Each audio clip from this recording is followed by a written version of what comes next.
Halo, Assalamualaikum warahmatullahi wabarakatuh. Perkenalkan, kami dari kelompok 10. Kelompok kami akan membahas mengenai kondisi anak dan remaja dengan drug abuse. Sebelumnya, perkenalkan terlebih dahulu anggota kelompok kami. Yang pertama, ada Septi Barkia dengan NIM terakhir 012, ada saya Rita Sri Yuniajeng Susanto dengan NIM terakhir 028, dan ada Fitri Dian Muswika dengan NIM terakhir 045. Baik, selanjutnya contoh kasus. Subjek AN berusia 17 tahun yang merupakan anak bungsu dari 4 bersaudara. AN tumbuh dalam keluarga yang tidak begitu harmonis. Orang tua AN berpisah sejak tahun 2009. Saat AN masih duduk di kelas 4 sekolah dasar. AN dibesarkan dalam keluarga yang broken home. Sementara bapak AN bekerja sebagai pegawai negeri sipil dan ibu wira swasta.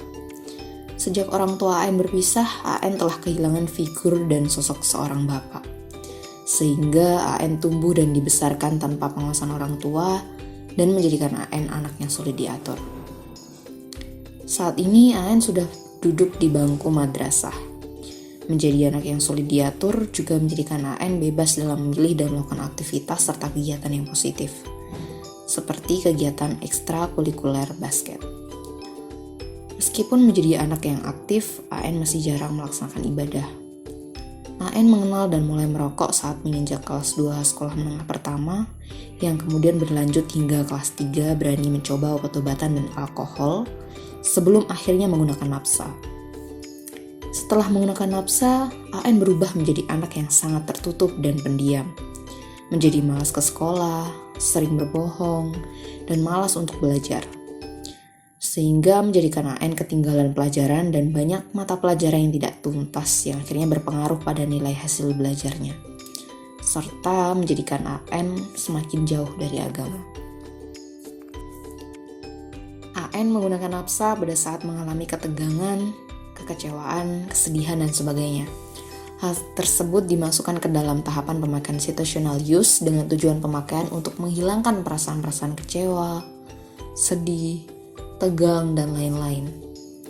Jenis napsa yang dipakai oleh AN adalah ganja, termasuk ke dalam narkotika golongan 1 yang memiliki daya adiksi sangat tinggi.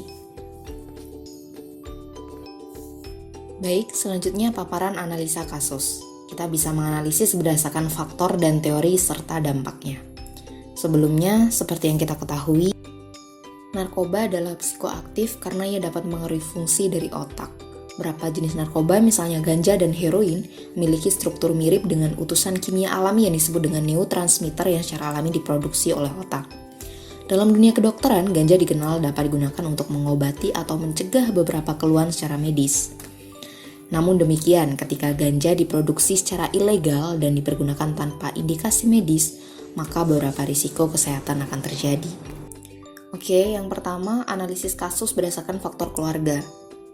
Menurut Harbonangin dalam Yatim 1986 menjelaskan bahwa ketidakharmonisan keluarga menjadikan faktor utama seorang remaja mengkonsumsi atau menggunakan narkoba sebagai bentuk pelarian atas keputusasaan dan kecewa terhadap kondisi keluarganya. Kemudian apabila dilihat dari teori sistem keluarga bagian disorganisasi keluarga, AN mengalami masalah yang ditimbulkan dari disorganisasi keluarga seperti adanya konflik antar orang tua dikarenakan perceraian, juga menimbulkan kurangnya komunikasi yang jelas, aturan peran dan rutinitas. Kar 2016. Hal ini juga terlihat pada subjek AN di mana kurang adanya figur seorang bapak menjadikan ia kurang mendapatkan pola asuh yang seimbang dari kedua orang tuanya. AN juga terlihat seperti mengalami tekanan psikologi yang diakibatkan adanya perceraian yang menjadikan AN mengkonsumsi napsa sebagai media pelariannya. Seperti yang dijelaskan bahwa AN mengonsumsi napsa dengan alasan untuk menghilangkan rasa kecewanya, ketegangan, dan kesedihannya yang dialami. Selanjutnya dilihat dari faktor lingkungan tempat tinggal.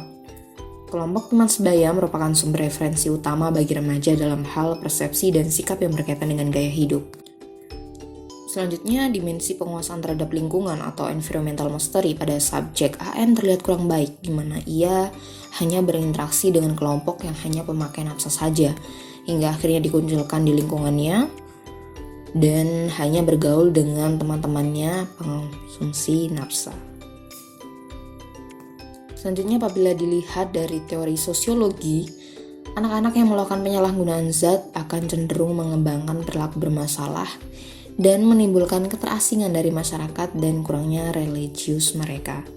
AN juga terlibat masalah, sering menimbulkan masalah terkait akademisnya, semakin menurunkan nilai di sekolah. Hal ini juga sejalan dengan teori sosiologi, teori pengasingan bahwa anak-anak yang melakukan penyalahgunaan zat akan cenderung melakukan perilaku bermasalah.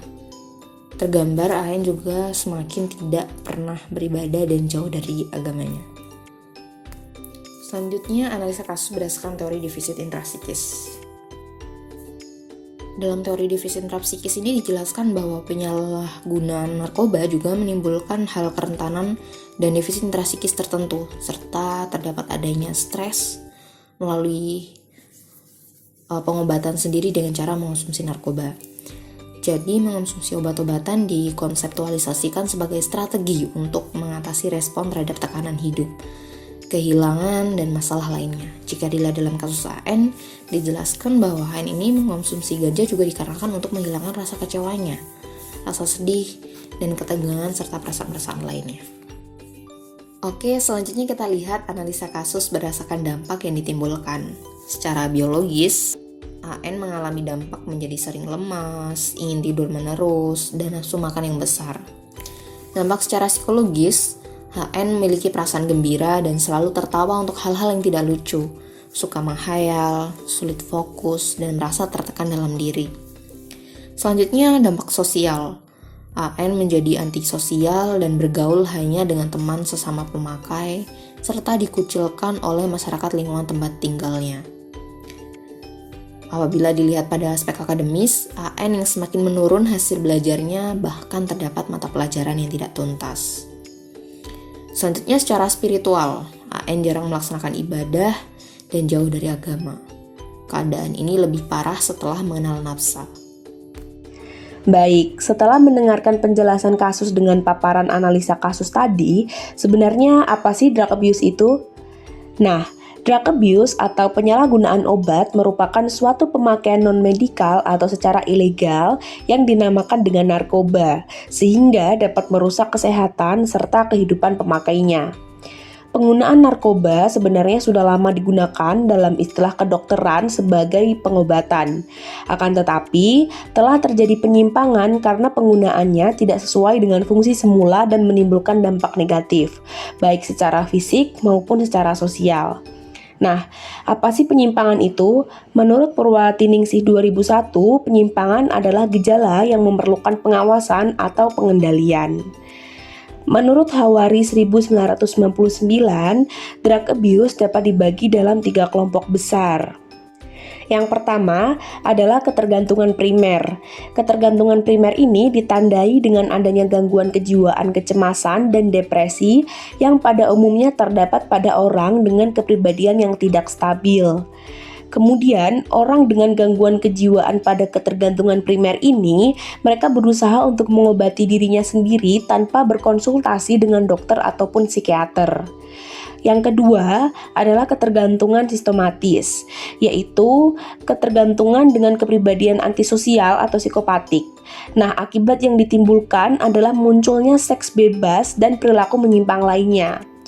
Serta yang ketiga adalah ketergantungan reaktif, yaitu ketergantungan yang dikarenakan pengaruh dari lingkungan atau tekanan kelompok sebaya. Nah, dalam konteks penjelasan kelompok kami, drug abuse pada masa remaja ternyata menjadi perhatian khusus nih bagi psikolog klinis karena memiliki efek negatif jangka panjang pada remaja dan juga pada antar generasi. Nah, kebiasaan drug abuse bagi remaja dapat berdampak negatif terhadap kesehatan mental dan juga fisik, status kriminal, status pendidikan, pembentukan ekonomi dari keluarga asal, dan pengembangan hubungan intim jangka panjang. Tidak hanya itu, menurut Carr 2016, anak dan remaja yang terlibat dalam drug abuse kebanyakan memiliki masalah yang berhubungan dengan narkoba seperti sindrom alkohol, kecanduan intrauterin, atau infeksi HIV. Nah, ternyata ada fakta menarik yang dilakukan dalam penelitian Swan 1997 bahwa perempuan akan mengalami depresi 2 kali lebih tinggi dibandingkan dengan laki-laki akibat drug abuse. Nah, drug abuse pada remaja ini banyak dilakukan karena remaja memiliki rasa keingintahuan yang jauh lebih besar daripada kelompok usia lainnya. Nah, hal tersebut juga sejalan dengan pernyataan Piper 1994 bahwa penggunaan zat adiktif sebagai strategi coping banyak dijumpai pada remaja perempuan yang seringkali merasa bingung, depresi, dan juga cemas. Akan tetapi, upaya pelarian tersebut tidak hanya dilakukan pada remaja perempuan, tetapi juga pada remaja laki-laki. Nah, menurut Cal 2016, ternyata drug abuse dibagi menjadi beberapa teori. Yang pertama ada teori etiologi. Nah, teori ini membagi drug abuse menjadi 6 kategori. Yang pertama, teori biologis. Nah, drug abuse pada teori biologis berfokus pada faktor predisposisi genetik tertentu. Yang kedua, ada teori defisit intrapsikis yang menunjukkan pentingnya kerentanan psikologis pribadi dalam pengembangan pola perilaku drug abuse. Kemudian yang ketiga, ada teori kognitif, yaitu pentingnya proses pembelajaran tertentu dalam asal-usul masalah narkoba. Kemudian yang keempat, ada teori sistem keluarga yang menekankan pada pentingnya perilaku penggunaan narkoba orang tua, gaya pengasuhan, dan pola organisasi orang tua dalam etiologi dan pemeliharaan penyalahgunaan narkoba. Kemudian yang kelima, ada peran faktor sosial seperti norma-norma lingkungan tentang penggunaan dan penyalahgunaan narkoba. Kemudian yang keenam, ada teori faktor resiko ganda, yaitu terkait dengan tingkat biologis, psikologis, dan sosial dalam etiologi drug abuse. Kemudian teori yang dikemukakan oleh Carl yang kedua yaitu tentang teori defisit intrapsikis. Nah, dalam teori ini banyak hipotesis yang menjelaskan bahwa drug abuse dalam hal kerentanan dan defisit intrapsikis tertentu. Di antaranya adalah stres dan juga proses coping. Kemudian yang ketiga yaitu teori perilaku. Nah, teori perilaku drug abuse ini berfokus pada peran proses pengkondisian operan dan klasik dalam pemeliharaan drug abuse. Kemudian yang keempat ada teori sistem keluarga. Nah, teori sistem keluarga adalah drug abuse dengan implikasi penggunaan obat oleh orang tua, keterampilan mengasuh anak yang buruk, atau disorganisasi keluarga yang lebih luas dalam etiologi dan pemeliharaan drug abuse. Kemudian yang kelima yaitu teori sosiologi. Nah, drug abuse di sini dikaitkan dengan kerugian sosial, keterasingan, dan ketersediaan narkoba adalah merupakan variabel utama yang termasuk dalam teori sosiologi. Nah, selanjutnya, tahukah kita bahwa angka drug abuse yang terjadi pada kalangan remaja terbilang tinggi? Berdasarkan data Badan Narkotika Nasional atau BNN, 2,2% dari total populasi orang di Indonesia terjerat oleh narkoba. Survei besar di Amerika Serikat dan Inggris yang menunjukkan bahwa pada usia 19 tahun, sekitar 90% remaja telah minum alkohol, 60% telah mencoba rokok, 50% telah menggunakan ganja, dan 20% telah mencoba obat-obatan jalanan seperti pelarut, stimulan, halusinogen, atau opiat. Nah, sebenarnya apa sih faktor remaja terjerumus dalam drug abuse? Nah, menurut Amanda Humaydi dan Santoso 2017, faktor remaja terjerumus dalam drug abuse dibagi menjadi 4. Yang pertama adalah ingin terlihat gaya. Nah, narkoba pada jenis tertentu memang dapat membuat pemakainya menjadi lebih berani, keren, percaya diri, kreatif, santai, dan sebagainya. Sehingga remaja yang memakai narkoba akan disebut dengan gaul, trendy, modis, dan sebagainya. Kemudian yang kedua yaitu solidaritas kelompok atau komunitas. Nah, remaja identik dengan lingkungan sekitarnya. Jika ketua atau beberapa anggota kelompok yang berpengaruh pada kelompok itu menggunakan narkoba, maka biasanya anggota lain baik secara terpaksa atau tidak terpaksa akan ikut menggunakan narkoba. Kemudian yang ketiga adalah ingin tahu. Nah, remaja memiliki rasa keingintahuan yang tinggi. Oleh karena itu, tidak jarang remaja yang mencoba narkoba untuk sekedar mengobati rasa penasarannya. Kemudian, yang keempat adalah mencari tantangan. Nah, remaja sangat senang dengan kegiatan yang memiliki resiko tinggi. Remaja yang salah dalam pergaulan cenderung akan terjerumus ke dalam hal negatif termasuk menggunakan narkoba. Nah, selanjutnya menurut Carr 2016, faktor resiko predisposisi dan faktor pencetus juga berpengaruh pada drug abuse anak dan remaja. Faktor resiko predisposisi dibagi menjadi dua. Yang pertama, faktor predisposisi pribadi turut menjadi penyebab anak dan remaja terlibat dalam drug abuse. Faktor predisposisi termasuk masalah perilaku yang sudah ada sebelumnya atau masalah emosional, kesulitan belajar tertentu, masalah perhatian dan kesulitan akademik, kecenderungan untuk mengambil resiko, dan sikap serta nilai positif tentang penggunaan narkoba. Kemudian, faktor predisposisi kontekstual yang dapat menjadi pencetus adalah hubungan yang buruk dengan orang tua, sering dikaitkan dengan masalah keterikatan atau gaya pengasuhan yang bermasalah, sedikit pengawasan dari orang tua dan disiplin yang tidak konsisten, penyalahgunaan obat pada orang tua, dan disorganisasi keluarga dengan peraturan, peran, serta rutinitas yang tidak jelas. Selain itu, kriminalitas orang tua atau masalah psikologis seperti perselisihan perkawinan atau kehadiran saudara kandung yang menyimpang dalam rumah keluarga juga bisa menjadi faktor predisposisi kontekstual. Kemudian, faktor pencetus, drug abuse pada remaja di masyarakat barat cenderung mengikuti perkembangan dari awal penggunaan rokok dan alkohol seperti penggunaan obat halusinogen seperti THC untuk penyalahgunaan polidrug. Nah, tidak semua remaja maju dalam satu tahap ke tahap berikutnya. Kemajuan tersebut tergantung pada adanya faktor pencetus dan faktor resiko predisposisi.